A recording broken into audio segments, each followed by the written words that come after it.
Well, hey there, I'm Jay. Welcome to my booth.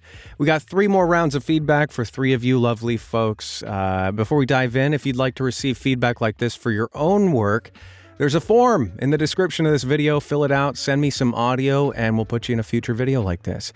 And as always, if you'd like to leave your own thoughts, criticism, feedback, ideas to these folks down below, just make sure that you keep it positive and constructive, please. Thank you very much. Let's listen to our first sample. This one is from Preston. It is a interactive video game animation demo. Take it away. This is the cuneiform symbol for Gilgamesh. But what's it doing on an Inca wall? We'll get back! Professor, I think it's time to go. This blade was forged by the Dark Elves in secret. Answer my question, elf. Can it kill a god? Yes. Then Ragnarok is upon us, and I shall finally make Odin and the Valkyries pay. Is that right? Well, last I checked, this here Peacemaker holds 6 bullets. And I only count 5 of you. Seems to me that it's you fellas are the ones who are outnumbered. All right. I'm just pausing for a second because I'm in love with it. I love so much of what's going on here. Firstly, the music beds that you've chosen, the sound effects that you've embedded, they support your performances really, really nicely in that they give me a really grounded sense of the worlds that these different characters would inhabit. And they help me to see you, or rather hear you, performing a character in these worlds. And so you're doing a lot of the legwork for anybody in a casting position already, which is really, really great, particularly in a demo like this. Let's listen on and see what else we can find. Save it. Besides, I'm giving you better odds than I ever had. 50-50. Looks like it's not your lucky day after all. Waste him. Shouldn't have come alone, bird boy. 'Cause now we're gonna break every bone in your body. Get him! Where are you hiding, little piggy? Gotcha. Ew, gross.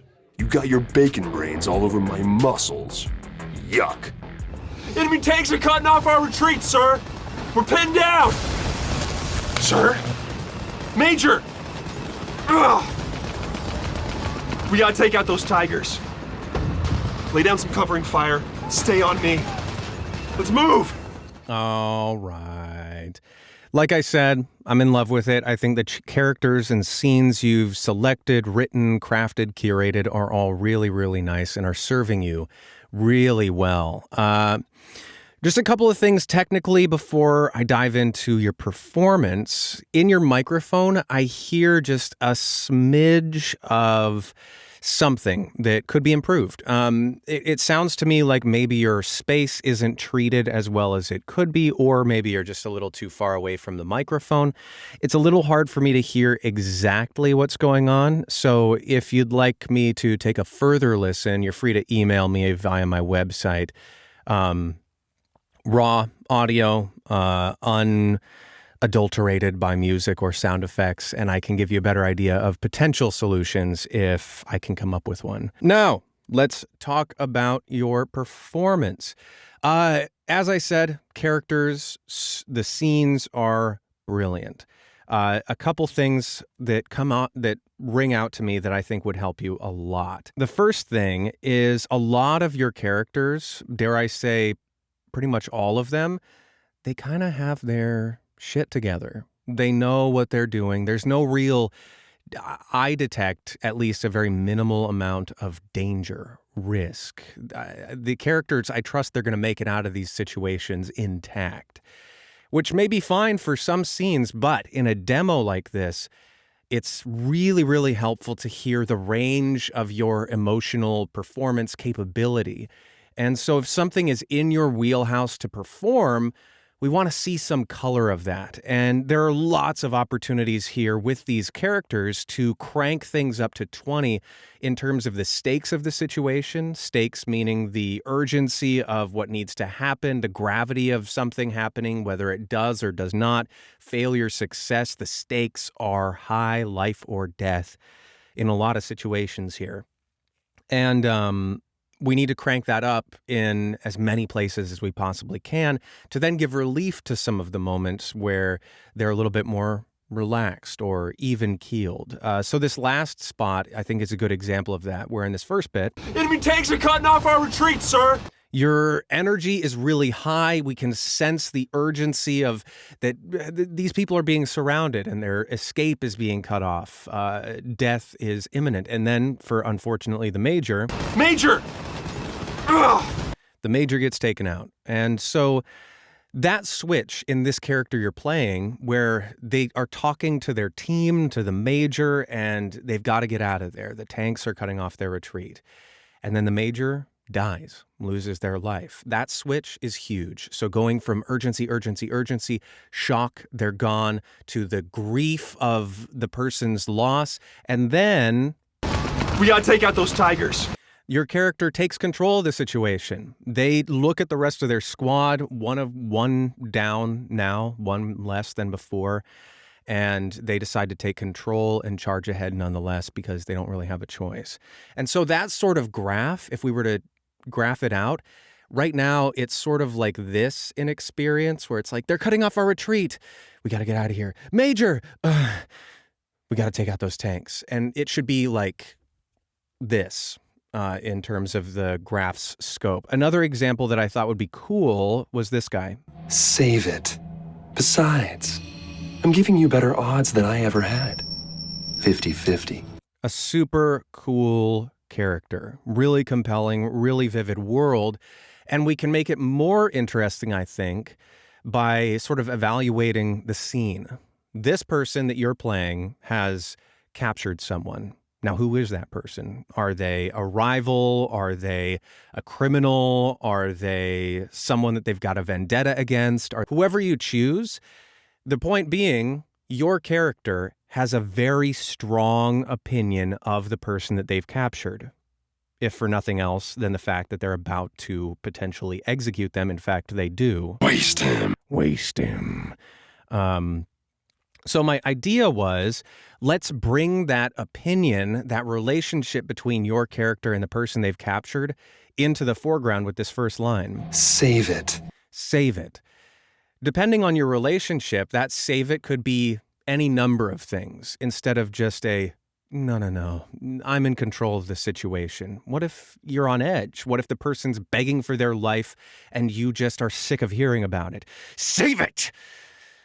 Besides, I'm giving you better odds than I've ever had. And then that switch too. I'm giving you better odds than I ever had. This person's an underdog. They are coming from somewhere that is not as privileged as this person, this, whatever word you want to choose to describe the individual you've captured and are soon to kill.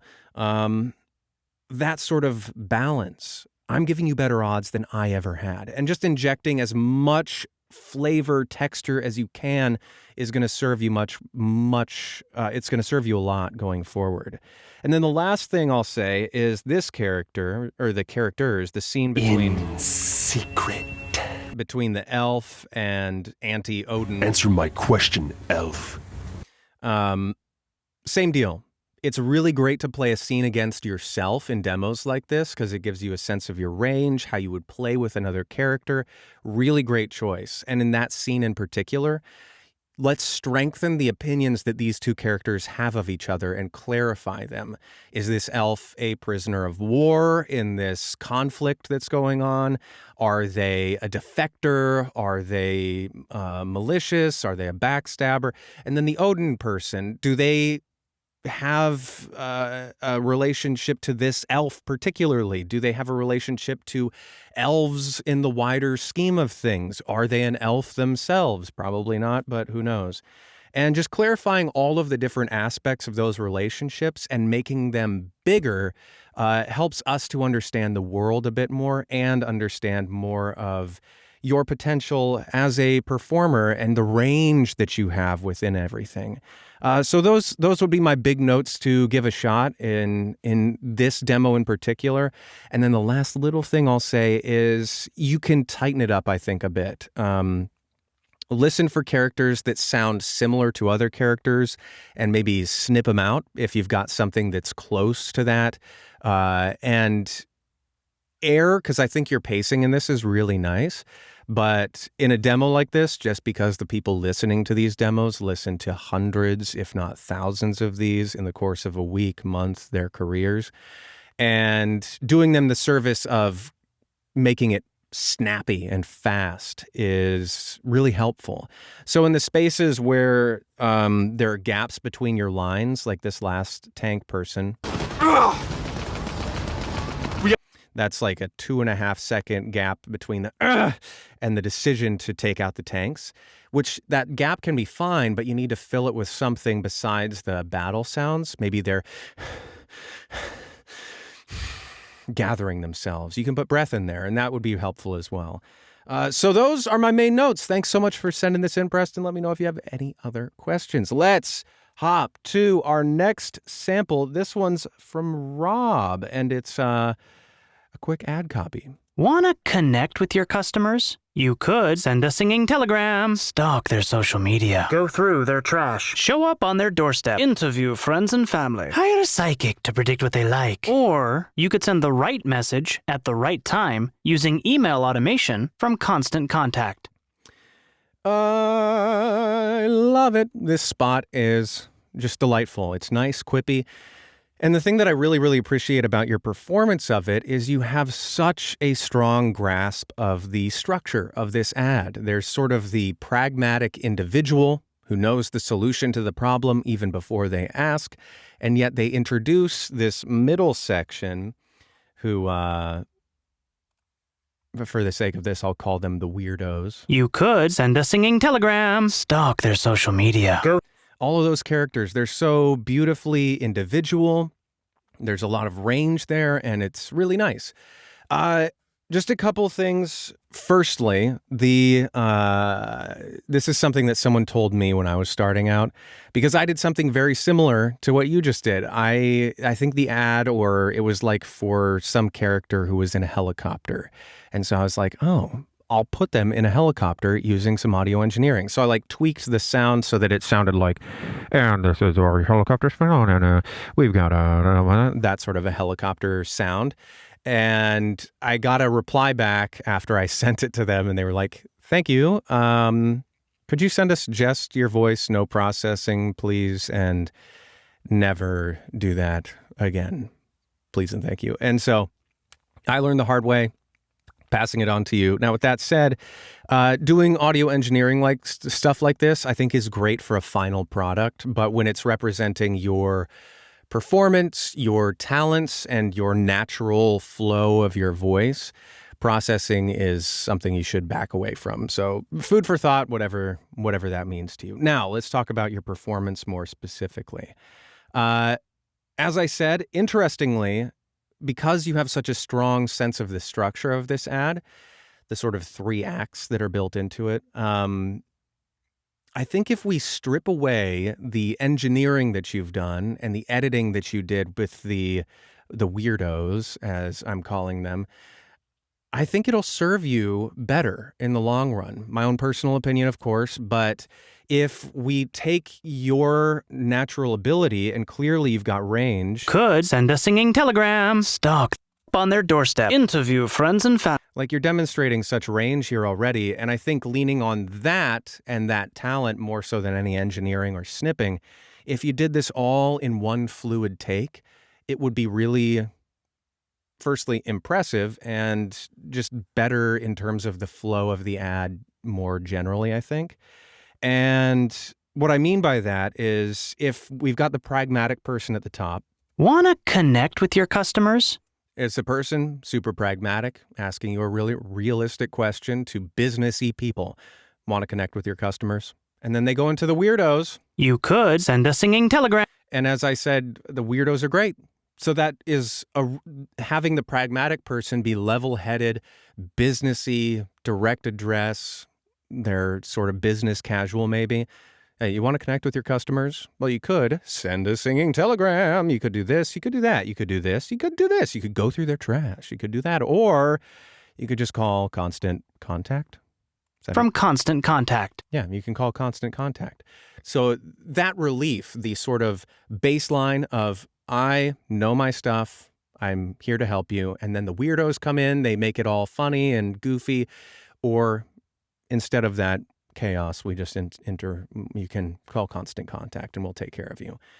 So that's one idea I had. And the other was if you just make it all super duper deadpan. I don't know if that's your vibe or if it's something you're even interested in as a performer, but with an ad like this, I think it might be funny to try a take where it's just deadpan, totally deadpan all the way across.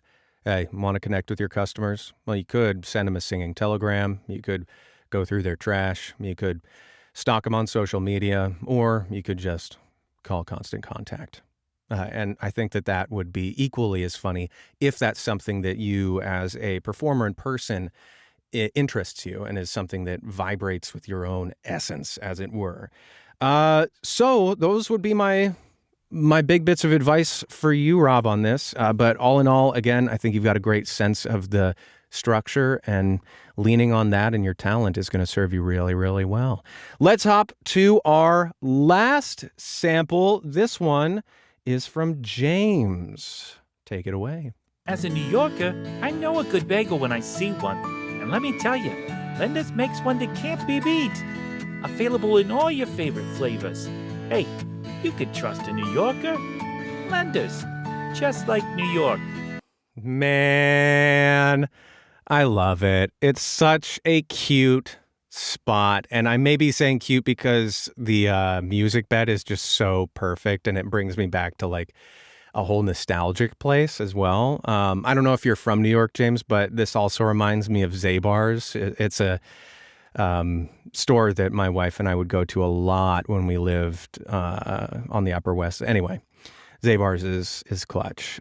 So firstly, with your spot here, I love the read. Clearly, you're very passionate and knowledgeable about both bagels and both New York City. Whether or not you are actually is irrelevant because that passion comes through in your performance for my money. So kudos on that.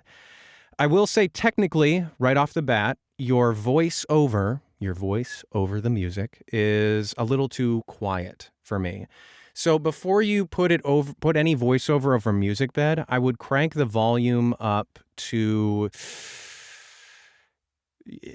it's kind of dealer's choice, but I would say at least minus 3 dB, put your peaks there. If you don't know what that means, I will explain in a future video if that's of interest, so let me know. But by turning the volume of your voiceover up higher, it gives that more space over the music. And right now your voiceover is sort of competing with the music. Additionally, I don't know what software you're using, but Adobe Audition, as an example, has this multi-track feature. You go up here on the upper left corner, click on multi-track editor. We'll just open a random session. And these have a lot of different sort of defaults that you can go into. And one of the first ones that'll pop up is this sort of radio music bed editing version. And so if, say, this was your voiceover and this was a cool tune that you wanted to put over it, you can plop it in here, and the software here, because it's in a multi-track, it'll take into account, there's a little bit more going into it, but it'll duck the music underneath your voiceover, effectively turning the volume down on the music whenever you speak. And that's just a really, really great way to do music production in something like this. If that's of interest to you or anyone else to learn how to do that, either in Adobe Audition or something else, let me know, and I'll put it in a video coming up. But now let's talk about your performance. As I said, your passion about bagels, your passion about New York City is really coming through, and that's 90% of the battle here.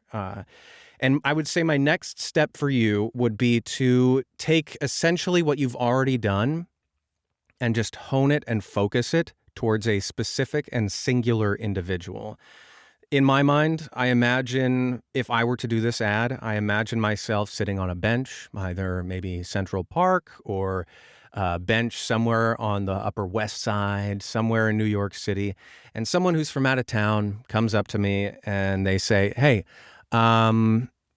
this is super weird and, but my friends and I, we know New York is like bagel capital of the world, and we were just wondering, you look like you're from here, and could you recommend a bagel spot? And then just you launch into the copy in response.